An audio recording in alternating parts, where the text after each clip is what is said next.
Hi friends, మా brother వాళ్ళ గృహప్రవేశం చూసేద్దాం రండి. ఇక్కడ వీళ్ళ సత్యనారాయణ వ్రతంతో పాటు బోనం కూడా వేసుకుంటున్నారు.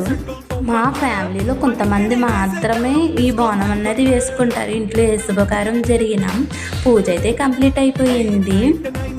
పూజ కంప్లీట్ అయిన తర్వాత కొన్ని ఫార్మాలిటీస్ అయితే చేశారు. చూసినంతసేపు గ్యూస్ బంప్స్ వచ్చేసాయి మా అందరికీ. మా ఫ్యామిలీ మొత్తం కలిస్తే రచ్చ మామూలుగా ఉండదు.